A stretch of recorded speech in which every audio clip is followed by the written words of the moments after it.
to my exclusive guest, Vitaly Churkin, Russia's ambassador to the United Nations. I spoke with him earlier. Ambassador, welcome to the studio. Thank you for joining me.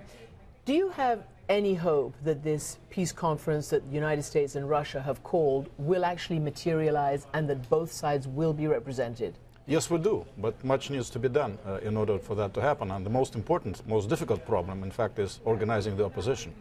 Because, well, first of all, there are a number of organizations among the opposition, and all of them need somehow to be represented there. But has President Assad assured you that he will be there? Absolutely. I mean, he's not supposed to be there in person, but his delegation is going to be there, the delegation of the government of Syria, and some important players like the United States are recognizing now that we have come to a very dangerous point in the development of the conflict, risking some very bad consequences for the Syrian people and for the region. So we do have now this Russian-American initiative, and our foreign ministers met again the other day, and we think that there is a chance with our concerted effort that the conference might start and might produce eventually results to end the conflict. Let's talk about what seems to be an escalating arms race in Syria between the Russian side and the Western side.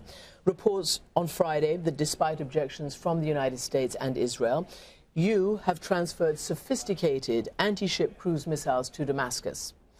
The Wall Street Journal has said that you've sent at least a dozen warships to the port that you control there at Tartus over the last several months. And Russia is now saying that it is going to go ahead with the sophisticated, advanced S-300 surface-to-air missiles. Well, you know, first of all, it's not part of any kind of an arms race there. There is but you are doing that. We are doing those things, at least some of them. But and in fact, well, first of all, we make no secret of the fact. The way you presented it, you made it sound rather threatening and sort of surprising. But there is nothing surprising. All of those things come from the contracts which were concluded with the Syrian government well before the start of the conflict. Our military, our navy, is present in the Mediterranean from time to time. So, but there seems to be a rapid and recent escalation. I wouldn't describe it like that. Well, we have made no secret. We are trying to act in a very transparent way. That we have had contracts with the Syrian government for air defense, and this is something which has nothing to do with the current domestic conflict in Syria. It is not. When you talk about the arms race, you create an impression that we're supplying the government, somebody else is supplying the opposition. Well, that this is exactly what's happening, as you know. No, I mean, you're supplying the government. Not with our participation. The people who are supplying weapons to the opposition, they are supplying weapons to be used in the domestic, some call it civil war conflict. Our weapons are kind of for regional stability, going back to the Syrian situation as a country in the Middle East. So it's a completely different proposition. It might be, in your mind, it might be, but certainly a senior Russian official has told me on this program that, in fact, these S-300 missiles, at least the ones I asked him about, are specifically designed to deter and send a message to the West not to get involved in this. They are specifically designed to shoot down aircraft. This is what military systems are about. Correct. And of course, so maybe a no-fly zone aircraft. They are specifically designed not to be a part of any kind of a domestic confrontation or domestic civil war. But yes, we are against foreign military intervention in Syria. So to the extent those systems, if deployed in Syria, can deter foreign military intervention, I think it will help focus minds on a political settlement. This is what we need to do if we want this conference in Geneva to be convened and to be successful eventually. As you know, both the U.S. Secretary of State and the Prime Minister of Israel, Mr. Netanyahu, have visited Moscow, have talked directly to President Putin and other officials about many things, including these weapons. The Israelis do not want these weapons going to the Damascus regime. They believe they could end up in the hands of Hezbollah. This is what the Israeli defense minister has said about this. The shipments are not on their way yet. This I can say.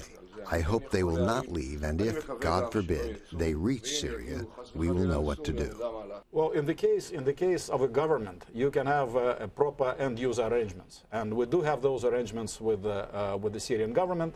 There were situations in the past when the Israelis expressed their concerns about the ultimate address of our weapons as they were sent to Syria, and we were double-checking with the Syrians. And in the occasions when the Israelis were specific enough in telling us what their concern was, we were able to ascertain that that was not the case, that they were not redirected to anybody else, that they continued to be in the hands of the Syrian government. Aren't you not concerned, though, that Israel has already taken action by some advanced weapons they think were headed towards Hezbollah and has bombed that convoy?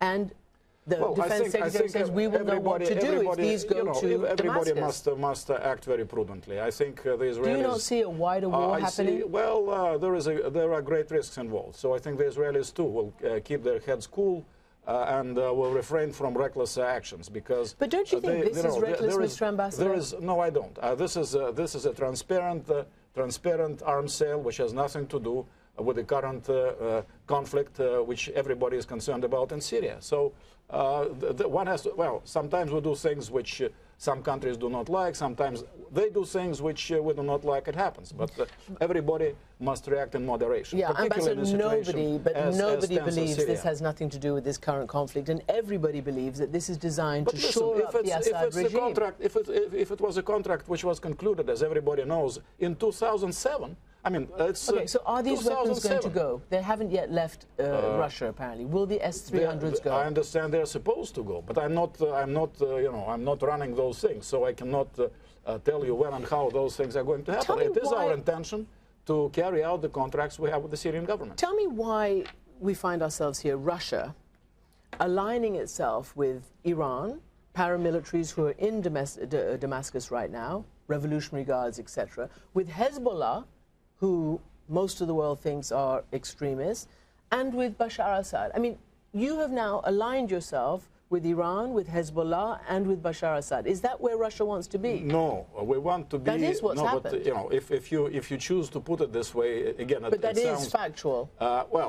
This is your factual description of a very complex situation. I would suggest that it's a very simplified description.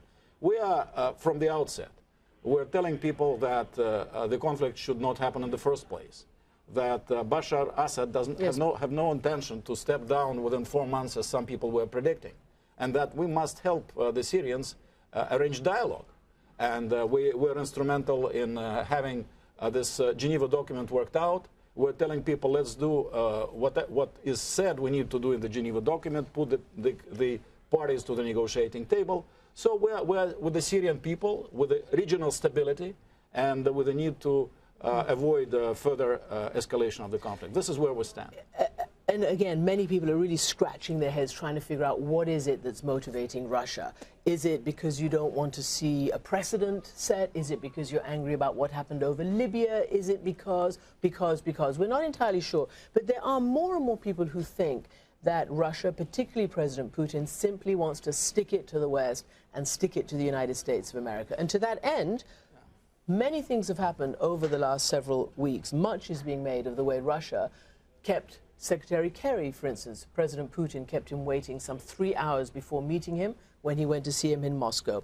The day Secretary Kerry arrived, a former U.S. official, now in the private sector, was held for some 17 hours at Moscow's airport, interrogated and deported after being deprived of food and water. The parading of this Fogel guy. Listen, I don't know. I haven't even heard about the second. But it just all looks like a slap in the face. No. You know, again, you are putting too many things in one basket of a completely different order. I don't know what kind of official you are talking about. Secretary Kerry received a 3-hour audience with President Putin.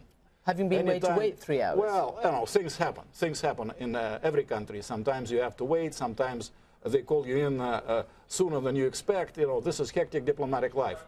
But whoever gets a 3-hour audience with President Putin should not complain about anything. And if you recall Secretary Kerry's press conference after that, where together with Sergei Lavrov they announced this initiative for a conference, he went out of his way for thanking President Putin for the kind of open and lengthy and substantive discussion he had with our president. So let's focus on that. Let's focus on the substance of our relations. Last time I interviewed you, when you were kind enough to come into the studio, was about a year ago, and at that time the UN had said 10,000 Syrians had been killed in this conflict. Today, as you well know, you're the UN ambassador. The United Nations says 80,000 have been killed, and it's probably more because they've been saying that for the last several weeks. I really want to know, does Russia care about the number of people who are being killed? Of course it doesn't seem like it. Of course we do. we care about them. We cared about 110,000 Iraqis who were killed when but I'm talking about Syrians now. No, I mean, let's you allowed yourself to like make some side steps in this conversation. So let me make some side steps as well. Of course, we do care.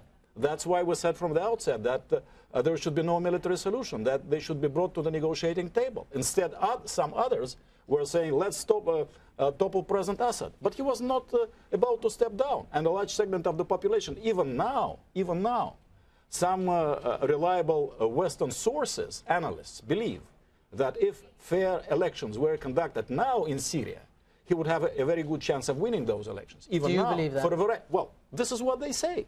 For a variety of reasons, because you cited Libya, you cited other things. The situation in every country is different.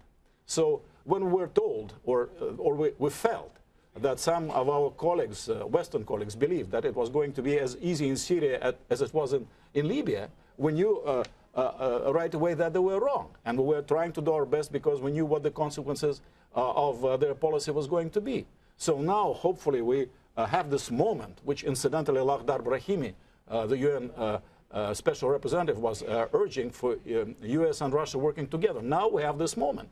So let's not allow others, like this unfortunate decision of the European Union, to step in at this crucial moment and try to derail this process. So I hope that the United States and Russia will be focused, will not get distracted by newspaper accounts of somebody waiting for 15 hours in a Moscow airport. Let's focus on the problem at hand. And this is a very important task and challenge of trying to put an end to the Syrian crisis. Ambassador Churkin, thank you very much for joining me. Thank you very much. Thank you.